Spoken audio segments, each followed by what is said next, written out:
So we're saying goodbye to 2020 and we're saying hello 2021.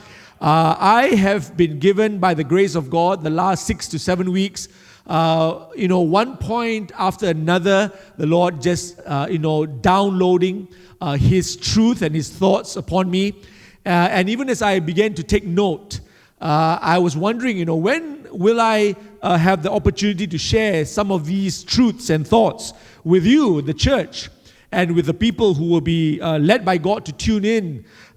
So when the number reached 21, that's right, 21 thoughts and truths that were downloaded to me by the grace of God in the past 7 weeks. When the number reached 21, I knew that I had to start giving it and dishing it out to you, the people that God loves so much, because it's 2021 and how cool it is to give you 21 points from God's heart.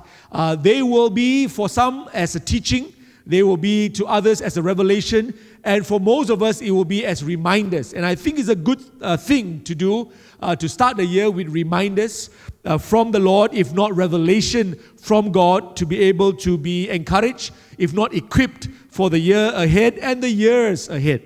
So I want to give you the scripture that the Lord put on my heart. This will be the main scripture, the underlining scripture, and it's found in 2 Timothy 4:7.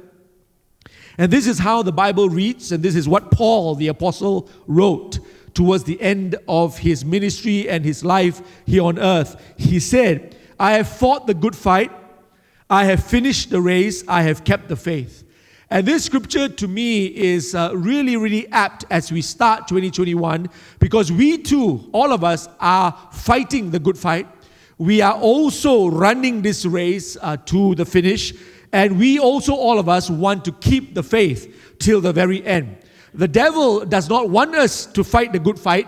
And even if we are fighting, he wants us to lose. He doesn't want us to run the race, let alone to finish. And he definitely doesn't want us to keep the faith. He wants us to lose it on our way to the finishing line. He wants us to drop the baton, as it were. You could be reaching the line first, but as long as the baton falls to the ground, you and I will be disqualified. God doesn't want us to be disqualified. God wants us to win. And the Bible says, run this race in a way that you might win.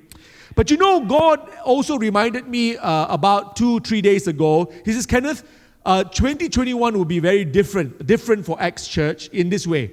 God is going to show up in a very supernatural way, in a way that He has not shown up before. Maybe once, twice, a dozen times, maybe here and there, now and then. But God says to me that He wants to show up and show off, even in greater ways and more consistent ways that He's ever shown up and shown off in years past. So this year is going to be, as I declare it now, a year of power, a year of miracles, a year of healing in the name of Jesus. It's going to be a year of supernatural signs and wonders. And if you believe it, say amen.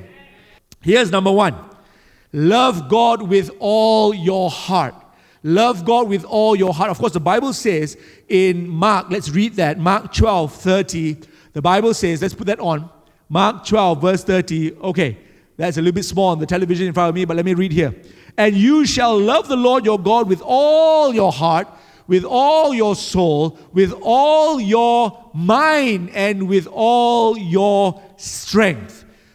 Listen, people, this is the first and the greatest command.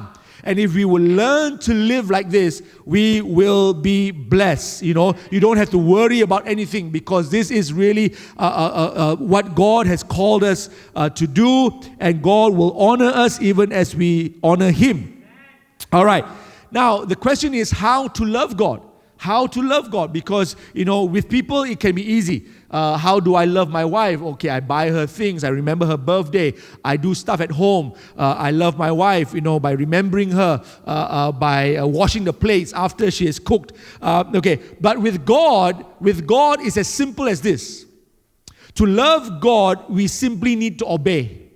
This is the word of the Lord. In John chapter 14, verse 15 and 23, Jesus said, it is Jesus who said this, "If you love me, keep my commandments. If you love me, obey my word, obey my voice." This is how we love God. We obey His voice. Now, listen, I spoke about obedience in December, so I won't go deeper into it. But how many of you remember that obedience is better than sacrifice? Now, the reason why obedience is better than sacrifice is because obedience is sacrifice. Obedience is sacrifice. I have never seen anyone obey God without first sacrificing.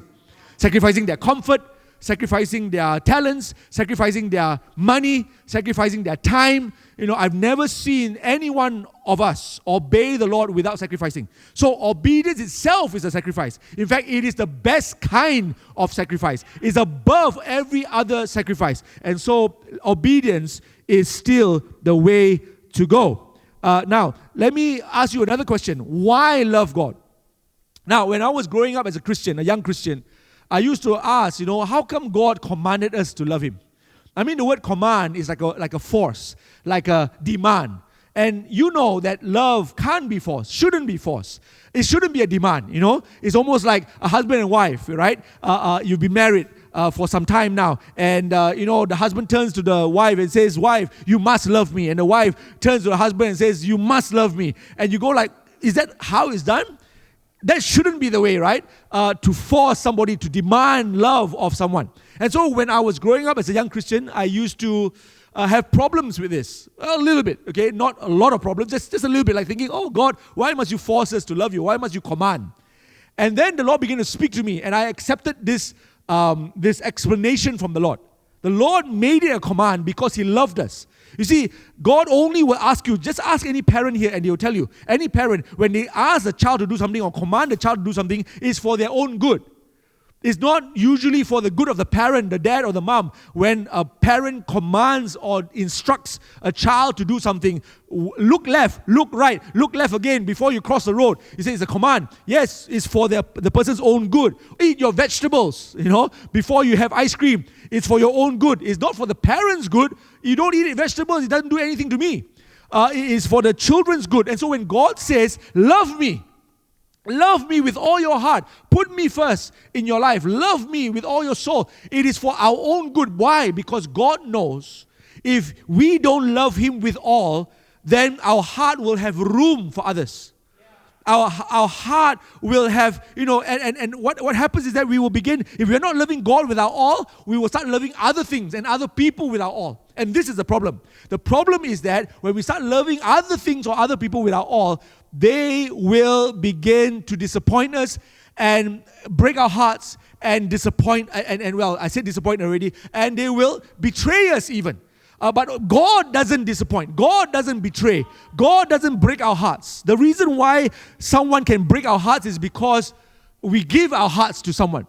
We give them our hearts, right? Don't we do that? We give them our hearts. We start to love other things and other people with all of our hearts. So God says, don't do that. Don't do that. I command you to love me with all your heart because it's for your own good. And if you find that you don't, you and I will start getting into trouble. We start getting into, all kinds of things we never wanted to get into, and we get into selfishness and self-centeredness, and we get into broken hearts, and we get into, things that sometimes can even cost our lives. So why love God? Why love God? Because we were made to love God. Our hearts were made for God. Let me give you an illustration. I was in Sabah one time, and a friend told me that he had bought a car many years ago, and it was the only kind that was found in Sabah because he had imported this car from overseas. So the car came, it was the pride of the family, it was the talk of the town. The only thing about this car is that it only runs on diesel. Only runs on diesel, that's right.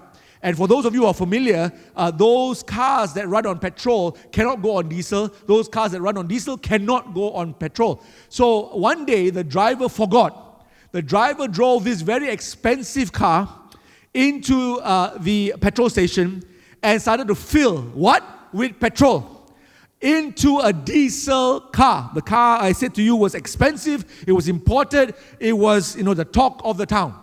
But this expensive car, after it was filled with petrol to the brim, full tank of petrol in a diesel car, it couldn't even start. The drivers tried to start, and as he was trying, of course petrol was going through the veins of the car. It reached the engine, it started to permeate the whole car, and that car wasn't made for diesel, just like we weren't made to love anything or anyone more than God. I'm going to say it again, we weren't made that way. And so what happens is that if we were only made to love God with our all, and we start to love others and anything else with our all, it's like putting petrol in a diesel car. And what happens is that, that petrol begins to go into the veins. And it reaches the engine, which is the heart of that car. And what happens is that we can't even start. We can't go far. We can't go anywhere. And so you might even have an expensive car, like an expensive salvation that cost the life of Jesus. You might be saved, and yet you might not love God with all your heart, even though you are saved. And what happens is that you see that your Christianity, your life in Christ, your eternal life in Christ, your supposedly abundant life doesn't become abundant. Because abundant life comes from giving God your all, loving God with all your heart, mind, soul, and strength. Are you all still with me, people? Why love God? Because we weren't made to love anyone else in that way. Yes, please love your wife. Yes, please love your husband. Yes, please love your children. Yes, children, please love your parents. Yes, please love your grandparents. Love your neighbors as yourself. But you can never, ever love anyone or anything like you are supposed to love God. So God says, love me that way. Love me that way and prosper. Love me that way and be blessed. Love me that way and, to receive all that I have in store for you. Love me that way because you were made for that in the name of Jesus. Number 2, trust in the Lord with all your heart. Trust in the Lord with all your heart. Now, the first one is love the Lord your God with all your heart, mind, soul, and strength.